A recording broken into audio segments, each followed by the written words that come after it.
Hi everyone. In the previous video we have found the bending moments in the beams as well as in columns using Portal method.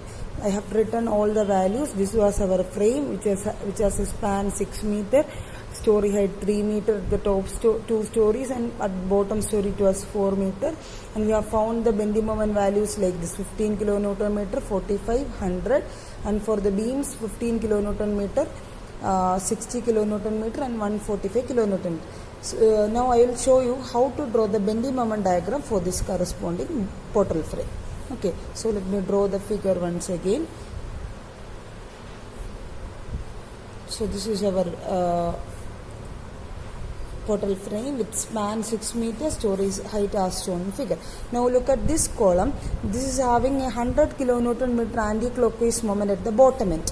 So this is anti-clockwise from the axis of the column. This is 100 kilonewton meter.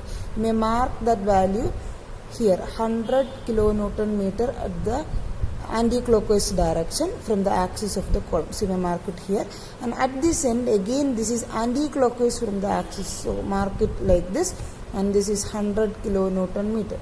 So you know there is hinges at midpoint of all beams and columns. So if you consider this hinge, the bending moment about this point is 0, and it is linearly varying along the column. So this is you can join these 2 points. This is 100 kilonewton meters and this is 100. So this is the bending moment diagram for the bottom story column. Now you may consider the next column. So here the value is 45 kilonewton meter anti-clockwise. So from the axis it is 45. So it is around half of this. So 45 kilonewton meter here. Here again anti-clockwise 45 kilonewton meter. So you may mark it here in this level. So here again this is 0. So you may join this. So similarly you can draw, this is 15 only for the top story anti-clockwise. Here again 15 anti-clockwise, you may join this like this. So this is the bending moment diagram for the top story. So you may mark this. So this is how you draw the bending moment diagram for the left stories. Left columns. So here again you can draw for the right columns. Again this is anti-clockwise from here. So this is 100. Again anti-clockwise from here. So this is anti-clockwise moment. So anti-clockwise. So this is 100 kilonewton meter. So this is 0. So you may mark like this. So you can do the same for the remaining columns.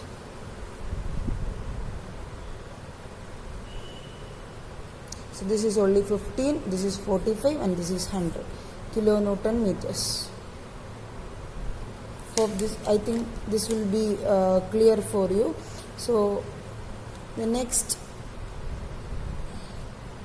we can draw the bending moment diagram for the beams. So if you consider the beam, there is a 15 kilonewton meter clockwise moment at this end and 15 kilonewton meter clockwise moment at this end. So if it is 15 clockwise, you may draw clockwise from the axis of the beam. So it is 15. So clockwise like this. So 15 is a small quantity. You may mark it here. Again here it is clockwise 15. Clockwise from the axis 15. Small quantity. So you may join. So at the midpoint there is a hinge. So the bending moment is 0. So you may mark it like this. Okay. Similarly here again clockwise moments. So 60 here, 60 here. Join. So this will be the B end. So here it is 145 kilonewton meter. Mark it here. 145 here. Okay. So this is how the bending moment diagram of the beams are drawn.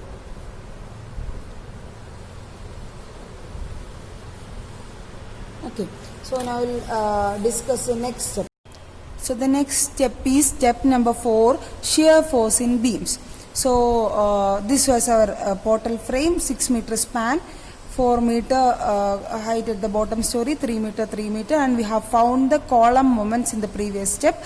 So this is beam moments, 15 kilonewton meter here, 60 kilonewton meter in this beam, 145 kilonewton on either side, and here we have hinges at midpoints of all beams and columns. Now we are going to find the shear force in beams. So you may consider this beam. So this is having a 15 kilonewton meter at this edge and another 15 kilonewton meter at this end, and we have a hinge at the midpoint. Okay, so the shear force at this section has to be found out. Okay, so this is a total clockwise moment of 15 plus 15, 30 kilonewton meter is acting. So there should be an anti-clockwise shear force. Sorry, this is how the anti-clockwise shear force. So how to compute that value? This can be found like this. The reaction at this point, so if you take the moment about this point, let this be A and B 2 points, so RA and RB. So this span is 6 meter, we have a hinge at the midpoint, so RB into 6 is anti-clockwise, 15 plus 15 is 30 clockwise, so RB will be equal to 30 by 6, or simply 5 kilonewton is the shear force value. Or simply you may write, if it is a clockwise moment, this will be an anti-clockwise and the value will be 5 kilonewton.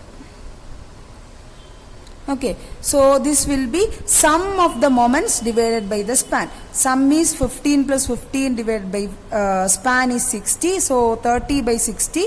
6 it will be 5 kilonewton, and here it is 60 plus 60, 120 divided by 6, so it will be anti-clockwise. 120 by 6 is 20 kilonewton each, and this is also 20 kilonewton, and this is anti-clockwise, this is clockwise and this is anti-clockwise direction. So here also this is anti-clockwise and the value will be 145 plus 145 divided by 6, so the value is 48.33 kilonewton. 48.33 kilonewton here. So this is how we find shear force in beams. Okay, so you have to take the sum of the moments divided by the span will be the value. Okay, next step number 5 is axial force in columns.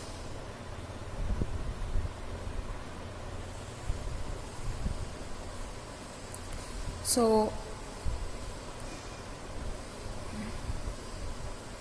this is our portal frame, and we have the shear forces 5 kilonewton acting like this, 20 kilonewton acting like this in this floor level, and here it is 48.33 kilonewton. So the previous value. Now you have to find the axial force in this columns. So if you consider this force will act at this force will be transferred to this column. So in order to resist that, the axial force, the internal resistance, that's the axial force, should be in the opposite direction. So this is 5 kilonewton here. So here at this other end, this will be 5 kilonewton downward, in order to have this column is in equilibrium. So if you consider this column alone, a shear force of 5 kilonewton, that's a support reaction from the beam to this column. So that is 5 kilonewton acting downward. So the reaction axial force in this column will be 5 kilonewton upward. Okay, so this is 5 kilonewton downward here. And if you consider this column, next story level column, this is 5 kilonewton downward, and this 20 kilonewton downward is also acting. So the total of 25 kilonewton is acting downwards. So this should be upward, 25 kilonewton upward at this point. So there is hinge. So this will be 25 kilonewton downward.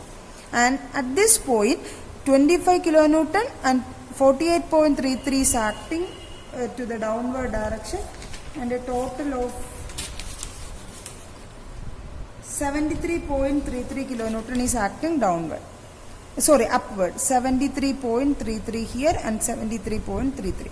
So this column is under tension. So this is how we mark the tensile force. So this column is under tension, tensile force of 5 kilonewton. Okay, and similarly if you consider these columns, we have an upward force at this end, so there should be a downward force like this. The magnitude is 5. Okay, so the 5 kilonewton force is acting. This is compressive in nature. Okay, and this when you consider the next story level, this is 20 upward and 5 upward. So 25 upward, this should be 25 downward here and 25 upward here at this end. So this column is also under compression. So here 25 upward, 48.33 upward. So a total of 73.33 kilonewton upward. Sorry, upward acting. So it should be downward. So this is also compressive in nature. I think this is clear for you. So when you even look at this figure, this was our portal frame and it was subjected to horizontal lateral load, and this may bend like this, and these columns on the left will be subjected to tension, and here it will be subjected to compression. So the same we have obtained, these columns are under tension and these columns are under compression. And if you want, you can draw the axial force diagram and shear force diagram also. If asked in the question, you can draw that also. Okay, from the values of shear force and axial force, you can draw the axial force diagram and shear force diagram. I think this is clear for you.